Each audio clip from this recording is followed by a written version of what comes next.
여러분 안녕하십니까? 말씀으로 하루를 여는 천수답의 새벽 묵상, 오늘의 제목은 심판은 없다 입니다. 창조 후 1600여 년이 지난 노아의 시대에 이미 세상 사람들의 인구들은 넘쳐났습니다. 당시 사람들의 수명과 그들이 생육하고 번성했던 것으로 봐서 당시 인구가 어쩌면 오늘날처럼 많았을 가능성도 있습니다. 노아 홍수 사건은 지구의 환경에 큰 변화를 초래하였지요. 성경을 주의 깊게 살펴보면 홍수 전과 홍수 후의 자연 환경과 인간의 수명의 차이가 나는 것을 발견하게 됩니다. 그만큼 홍수 전 사람들은 큰 혜택을 받고 수명도 수백 년을 유지하며 살고 있었지요. 비록 죄와 타락으로 세상이 변하긴 했어도 창조의 그 아름다움은 유지되고 있었습니다.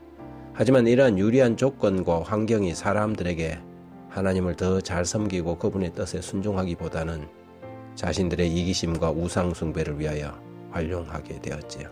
창세기 7장 1절, 2절, 3절, 4절에 여호와께서 노아에게 이르시되 너와 내 온 집은 방주로 들어가라. 이 세대에서 내가 내 앞에 의로움을 내가 보았음이니라. 너는 모든 정결한 짐승은 암수 7씩, 부정한 것은 암수 2씩 내게로 데려오며 공중의 새도 암수 7씩을 데려와 그 씨를 온 지면에 유전하게 하라. 지금부터 7일이면 내가 40주야를 땅에 비를 내려 내가 지은 모든 생물을 지면에서 썰어버리리라. 결국 하나님은 지상의 생물들을 심판하시기로 작정하셨습니다. 그리고 노아에게 홍수에 관한 계시를 주셨지요.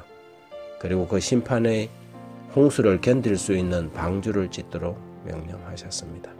하나님이 홍수로 인한 심판은 경건한 하나님의 종들과 노아를 통하여 세상 사람들에게 알려졌었습니다.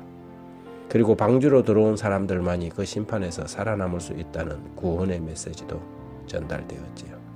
그런데 그 홍수에서 살아남은 사람들은 오직 노아의 가족 8사람 뿐이었습니다. 23절에 지면의 모든 생물을 썰어버리시니 곧 사람과 가축과 기는 것과 공중의 새까지라도 이들은 땅에서 썰어버림을 당하였으되 오직 노아와 그와 함께 방주에 있던 자들만 남았더라.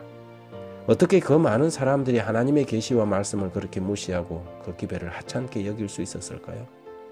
정말 당시에는 하나님을 믿는 사람들이 전혀 없었던 것일까요?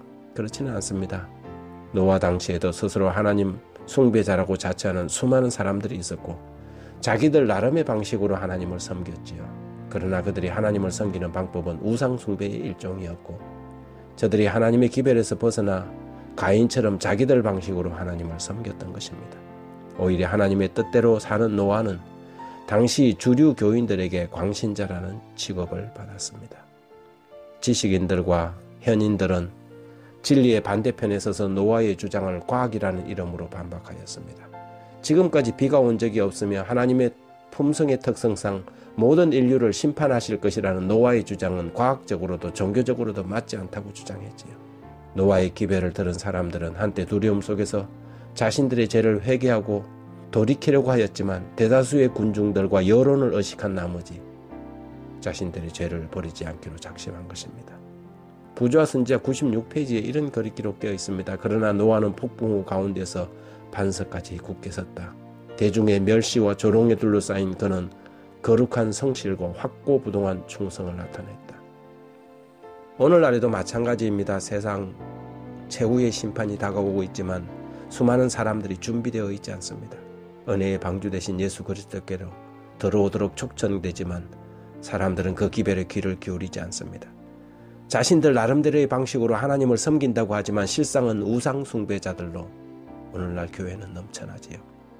하나님의 이름을 빙자한 수많은 우상 숭배와 교회 안에 들어와 있습니다.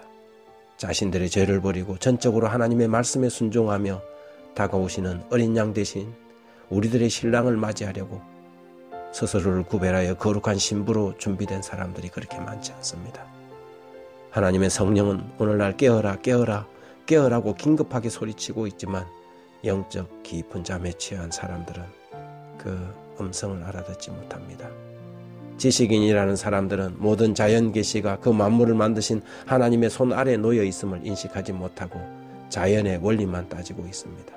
대다수가 하나님을 조롱하고 그 이름을 불경하게 사용하고 있습니다.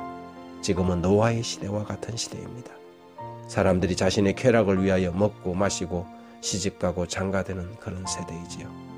벌써 인자가 문 앞에 이르렀는데 방주의 문은 점점 닫혀져 가고 있는데 이 깊은 어둠을 깨울 밤정 소리는 어디 있을까요? 하나님 우리 아버지, 하나님의 이름이 세상 사람들에게 방자하게 취급되고 있는 이 완악하고 패역한 시대에 하나님의 참 백성으로 살아가기가 힘들고 어렵습니다. 노아처럼 진리와 원칙에 굳게 설 수 있도록 저희 마음을 붙들어 주시고 마지막 사명을 다하기 위하여 구원의 방주로 한 영혼이라도 더 구하기 위하여 분골쇄신 일하게 도와주십시오. 오히려 자신을 잃어버리지 않도록 말씀 묵상을 놓치지 않게 해주시고 성령의 음성에 귀를 기울이도록 우리의 마음을 지켜주십시오. 예수님 이름으로 기도드립니다.